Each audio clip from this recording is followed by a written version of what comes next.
संतोष देशमुख हत्या प्रकरणामध्ये वाल्मिक कराडवर मोक्का लावल्यानंतर परळी शहर या सर्व घडामोडींचं केंद्रबिंदू बनलेलं आहे।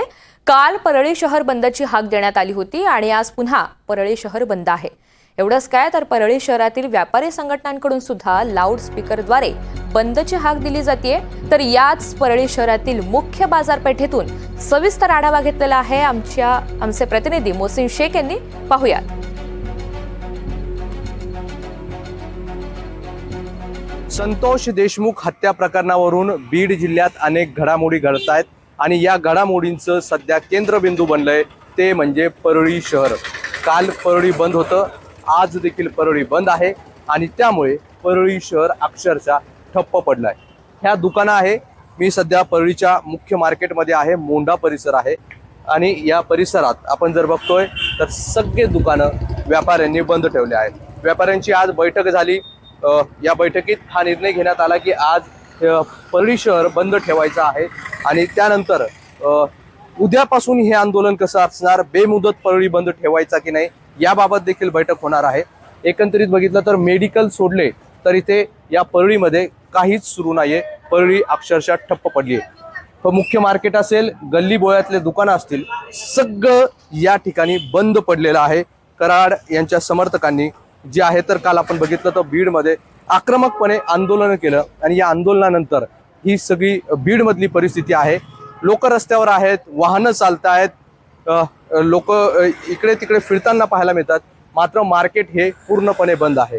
हे मार्केट आपण जर बघितलं तर बुक सेंटर असो, कपड्यांची दुकानं असो, सगळ्या दुकानं या ठिकाणी बंद आहे। त्याचं कारण म्हणजे व्यापाऱ्यांनी बंदची हाक दिली आहे। कालपासून या परिसरात वेगवेगळ्या ठिकाणी आंदोलन झालं, तहसील कार्यालयात आंदोलन झालं, परळी पोलीस स्टेशनवर आंदोलन झालं, मात्र त्यानंतर देखील कराड समर्थक आक्रमक असल्याचं पाहायला मिळालं। मार्केट बंद आहे। काही लोक आहेत, त्यांच्याशी बोलण्याचा प्रयत्न करूया। मार्केट बंद आहे का? बंद आहे, बंद आहे पूर्ण? हो, पूर्ण बंद आहे। का बरं? अन्नामुळं, अन्नाच्या समर्थात। ओके, आता हे किती दिवस बंद राहणार? काय सांगता येणार नाही, व्यापाऱ्याकडून संपत बंद आहे।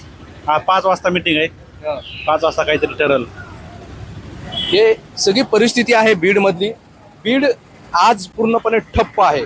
काल तरी काही सुरुवातीला दुकानं सुरू होत्या, दुपारनंतर बंद झाल्या, मात्र आज जी परिस्थिती आहे ती जर बघितली तर बीड अक्षरशः तुम्ही चालत शहरातील कोणत्याही भागात जा, मोंढा परिसर असू द्या, कोणत्याही असू द्या, प्रत्येक ठिकाणी हे बघा, हे मी तुम्हाला दाखवण्याचा प्रयत्न करतोय। हे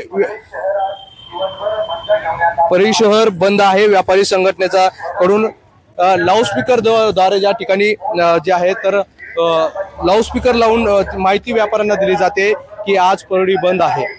आपण ते बघितलं तर कालपासून बऱ्याच घडामोडी घडतात आणि या सगळ्या घडामोडींचं केंद्रबिंदू परळी बनलेला आहे। संतोष देशमुख हत्या प्रकरण असो किंवा काल जे वाल्मिक कराड यांच्यावर मोक्का लावण्यात आलेला आहे। होत असल्यामुळे परळी शहरात दिवसभर बंद बंद बंद। परळी शहरातील बंद विविध व्यापारी महासंघाच्या वतीनं परळी शहर आज दिवसभर बंद आहे। परळी शहराची विनाकारण बदनामी होत असल्यामुळे परळी शहरातील विविध व्यापारी महासंघाच्या वतीनं आज परळी शहर बंद।